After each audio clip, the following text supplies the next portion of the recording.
حضرت حرم بن حیان رحمت اللہ تعالیٰ علیہ فرماتے ہیں میں حضرت اویس کرنی کو ڈھونڈنے چل پڑا. ڈھونڈنے بھی اسے نکلا جسے کسی نے نہیں ڈھونڈا اور جو کبھی کسی کو نہیں ملے. حضرت اویس کرنی، یہ فکرہ کسی درویش نے نا حضرت اویس کرنی کے لیے کہا ہے. یہ فکرہ پورا فیٹونی پہ آتا ہے، اسی کسے دے کچھ نہیں جے لگ دے تے نہ کوئی ساڈا دردی. تو حضرت خواجہ اویس کرنی کو ڈھونڈتے ڈھونڈتے کہتے ہیں میں گیا کرن گیا. حضرت حرم بھی نہیں، یہ داتا صاحب نے اس کو لکھا ہے. فرماتے ہیں میں گیا تو مجھے لوگوں نے کہا وہ تو حج کرنے چلے گئے.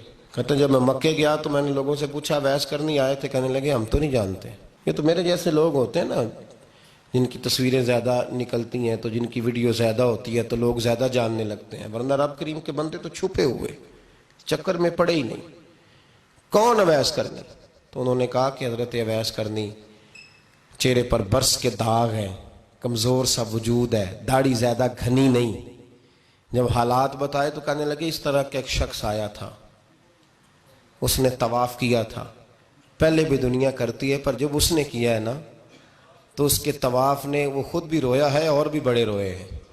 وہ جب حجر اسود پہ آیا ہے تو رنگ بدلتا دیکھا ہے. کہا وہ کدھر گئے؟ کہنے لگے پورا نہیں پتا، اتنا ضرور خبر ہے کہ ان کے انداز بتاتے تھے کہ اب مدینے جائیں گے. تو جناب حرم بن حیان کہتے ہیں پھر میں مدینے گیا، میں نے خواجہ اویس کو ڈھونڈا. میں نے کہا یار میں نے حضرت خواجہ اویس کرنی کو ملنا ہے، کسی نے بتایا ہے کہ وہ مدینہ شریف آئے. تو لوگ کہنے لگے ہم نہیں جانتے وہ کون ہے. تو کہا باریک سا وجود ہے، پرانا سا لباس ہے، برس کے داغ ہے، چہرے پہ داڑھی زیادہ گھنی نہیں، کسی کو پاس نہیں بٹھاتے.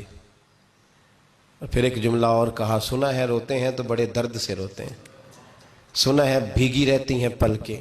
کہتے میں نے کہا یار وہی تو اویس کرنی تھے، کدھر گئے؟ کہنے لگے کوئی خبر نہیں. جب وہ آئے ہیں تو ان کے آنے کا انداز ہی نرالا تھا، سسکیاں اور آہیں نکل گئیں اس شخص کی جب وہ مدینے آیا. حضرت حرم بن حیان کہتے ہیں میں ڈھونڈتا رہا، تلاش کرتا رہا. پھر میں ان کو ڈھونڈتے ڈھونڈتے عراق میں آیا تو نہر فرات کے کنارے ایک کمزور سے آدمی کو ریت کے ٹیلے پر بیٹھ کے وضو کرتے دیکھا. کہتے ہیں جب ان کا وضو مکمل ہوا تو میں نے کہا السلام علیکم.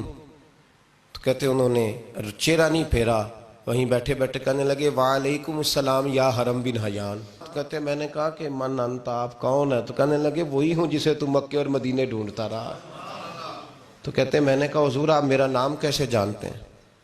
بڑا خوبصورت جملہ ہے، اللہ کرے آپ کو یہ یاد رہ جائے. سبق کبھی نہ بھولنا، یہ سبق کبھی نہ بھولنا. بابا صاحب کے مزار پہ گئے تو خالی آ گئے، داتا صاحب گئے تو خالی ایسے ہی چلے گئے. ہم فارغ لوگ تھے، کوئی کام نہیں تھا کہ بابا فرید کی گلیوں میں گھومتے رہے. ہم فارغ تھے کہ 2 بجے حضرت سلطان باہو رحمت اللہ علیہ کی جالیوں کے سامنے کھڑے رہے. ہم کو پتھر چاٹنے والے لوگ تھے کہ آدھی آدھی رات بیت گئی اور ہم بزرگان کلمہ والا شریف کھڑے رہے. یہ کیسے ہو گیا کہ محدث اعظم کے مزار پہ کھڑے رہے؟ ایسے ہی کوئی بات تھی؟ حضرت اویس کرنی بول کر فرمانے لگے، کہنے لگے کیا کہا تو نے کہ میں تجھے کیسے جانتا ہوں؟ فرمانے لگے تو مجھ سے پیار کرتا ہے. عرفت روحی من روحی کا، میری روح تیری روح کی جاننے والی ہے. یہ روحوں کا رشتہ ہے، یہ خطا نہیں جایا کرتا. عرفت روحی من روحی کا، میری روح تیری روح کو جانتی ہے. یہ کیسے ہو گیا؟ کوئی ایسے لوگ تھے تو اتنی جگہ مجھے تلاش کر آیا اور میں تجھے جانوں نہ؟ یہ کیسے ہو سکتا ہے؟ یہ کیسے ممکن ہے؟ تو ڈھونڈتا رہا گلی گلی اور میں کہوں کہ میں تجھے جانتا نہیں. فرمایا حرم بن حیان میں ہاں میں دعا کرتا ہوں اللہ کی بارگاہ میں کہ رب کریم مجھے اور تجھے جنت میں اکٹھا کر دے. کہتے ہیں جب انہوں نے یہ دعا کی تو وہ چل پڑے. میں نے کہا حضور کہاں جا رہے ہیں؟ فرمانے لگے میرا پیچھا نہ کرنا، میں کسی اور منزل کا مسافر ہوں اور جس رستے میں چل رہا ہوں نا ان منزلوں پہ ساتھ نہیں کسی کو لیا جاتا. یہ میری اپنی ذاتی منزل ہے، اس میں پاؤں پہ چھالے ذرا سخت ہوتے ہیں.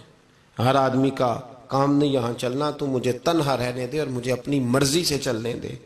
کہتے میں نے منت کی تو کہنے لگے بس تو نے جد و جہد بڑی کی تھی تو تیرے ساتھ ملاقات کر لی، تجھے پہچان لیا، تیرے ساتھ بات کر لی، ورنہ میں کہہ چکا ہوں اسی کسے دے کچھ نہیں لگ دے.